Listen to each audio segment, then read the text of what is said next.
The first thing you notice, standing at the base of it, is the sound. Not the hum of traffic from the Sheikh Zayed Road, nor the expected murmur of a luxury district, but a low metallic groan. It is the sound of thousands of tons of high-performance glass and reinforced steel, expanding under a brutal 115-degree sun. From the ground, it reads as absolute perfection. Your eye climbs 92 stories past a hyper-futuristic facade, and you realize you are looking at 1,000 feet of some of the most expensive residential real estate ever assembled in Dubai Marina. It is the crown of a multi-billion-dollar private development, opening with a projected sellout of $1.5 billion. The master developer predicted buyers would claim every ultra-luxury unit within 12 months. More than 6 years later, the building is roughly half empty. That is not a rumor. It is the arithmetic of a project that mistook spectacle for demand, that confused the tallest with the most stable, and that built an architectural marvel on reclaimed sand at the edge of the Arabian Gulf. Expecting global elites to race each other to get there first, they did not. Understanding why requires looking past the infinity pools, straight into the foundation of Dubai's luxury boom. This is the reality of a tower that was too ambitious and too flawed to survive the gap between what it promised and what the earth could actually support. If you enjoyed this, subscribe. New videos every week on the global mega projects that pushed engineering past the breaking point. To understand how a billion-dollar icon became a ghost tower, you have to look at the timeline of its construction, where engineering ambition ran headfirst into the reality of Dubai's geology. The project broke ground in 2014, a time when developers in downtown and Business Bay were competing to build faster and higher than ever before. The site chosen was a prime plot right on the water, but building a super-tall skyscraper on reclaimed land requires overcoming massive environmental hurdles. In Dubai, beneath the glittering surface layer of sand, lies a complex matrix of marine sediments and weak bedrock. To anchor a 1,000-foot tower, engineers had to drive over 100 heavy friction piles deep into the ground, cutting through the water table to reach stable strata. From the beginning, the timeline was aggressive. Crews worked 24-hour shifts through suffocating summer humidity and intense dust storms. By 2017, the superstructure was rising at a rate of 1 floor every 4 days. But as the tower climbed past its 50th floor, the unique challenges of the Gulf climate began to manifest. The extreme thermal expansion from daytime highs exceeding 45 degrees Celsius, followed by rapid cooling at night, put unprecedented stress on the structural joints. Worse still was the water. Reclaimed coastal land is highly susceptible to groundwater migration. As early as 2018, basement-level sensors began detecting elevated moisture levels, the first sign of microseepage through the waterproof membrane. The developers pushed forward, celebrating the top-out ceremony in 2019 with international press and laser shows. On paper, it was a triumph of modern engineering. In reality, the building was already locked in a silent battle with the elements. The structural load was shifting unevenly on the settling sand, causing microscopic cracks in the underground retaining walls. By the time the grand opening was hosted, the project was plagued by behind-the-scenes repair orders, delayed handovers, and escalating maintenance costs that traditional lenders refused to finance. The rush to deliver a record-breaking spectacle had left the tower structurally vulnerable before the first resident even turned a key.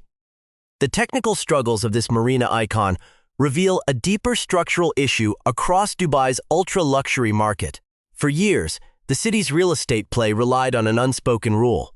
If you build it taller, shinier, and more expensive than anything else on Earth, the buyers will materialize.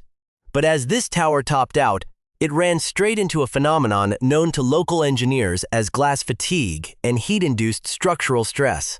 In a region where the ambient temperature swings drastically between the scorching afternoon sun and the cool desert night, glass panels expand and contract at different rates than the steel frames holding them.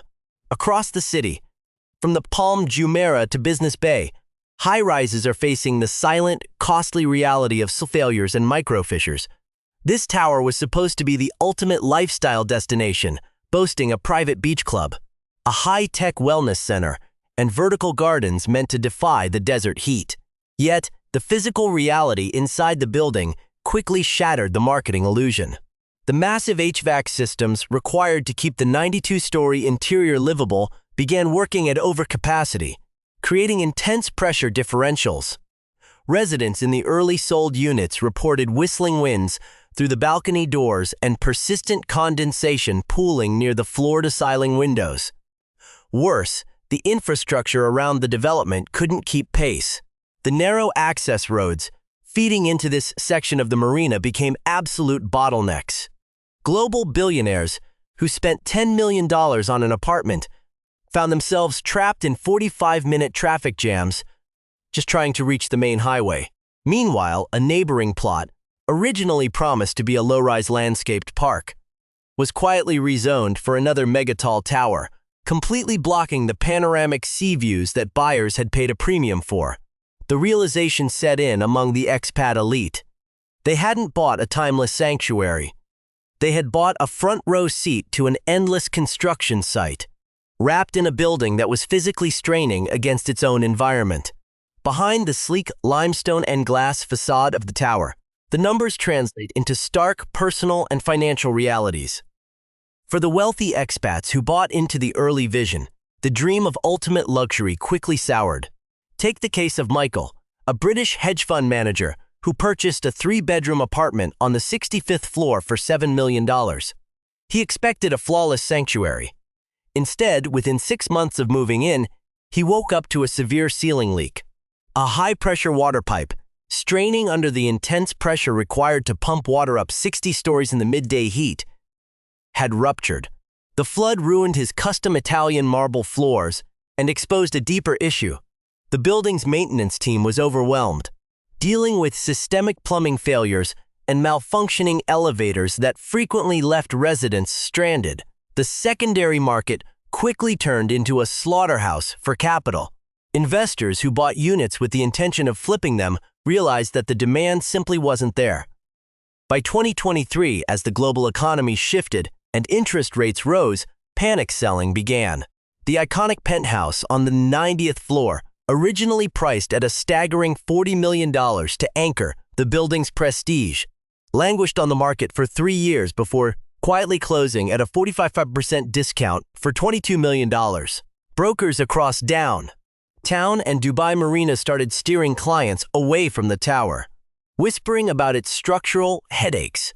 The active listings in the building saw unprecedented price cuts of 30 to 50%, but the units remained empty. The lifestyle promised by the developer, valet parking, priority reservations at Michelin-starred restaurants, and seamless service, evaporated as the commercial operators realized the building lacked the foot traffic to remain profitable. The luxury gym closed for months due to a cracked foundation wall near the basement level, which caused groundwater from the marina to slowly seep into the lower facility. For the few residents living there, the tower didn't feel like the pinnacle of success. It felt like a hollow, echoing monument to developer overreach, where the silence on the half-empty residential floors was broken only by the hum of industrial dehumidifiers, trying to keep the desert dampness at bay. Today, the tower stands as a monument to the ultimate gamble of the desert metropolis. In late 2025, a major sovereign fund stepped in to buy out the struggling commercial base of the building, aiming to stabilize the asset. But no financial injection can change the laws of physics. The structural challenges of this super tall are not temporary anomalies. They are a glimpse into the future risk facing megastructures built on reclaimed coastal land. As the surrounding sand continued to settle unevenly, and the unforgiving Gulf climate relentlessly tests the integrity of the glass and steel, the long-term maintenance costs will only escalate. The lesson of this skyscraper is clear. Spectacle cannot permanently replace stability. In a hyper-competitive market where buyers can easily pivot to newer, more stable low-rise developments on the Palm or inland estate communities, a building that requires constant, aggressive engineering triage is a liability. As night falls over Dubai Marina, the tower's automated LED lights still trace its elegant, 1,000-foot silhouette against the sky. The exterior looks as flawless as it did on day one. But look closer. past the brilliant illumination, and you will see the dark windows of the upper 40 floors. Thousands of square feet of masterfully crafted, hyper-expensive real estate, sitting completely dark, suspended between the clouds and the shifting sands below. The developer promised an elite vertical neighborhood that would redefine the skyline forever. Instead, the market returned a ghost tower, proving that no matter how high you build, a project is only as secure as the foundation it stands on.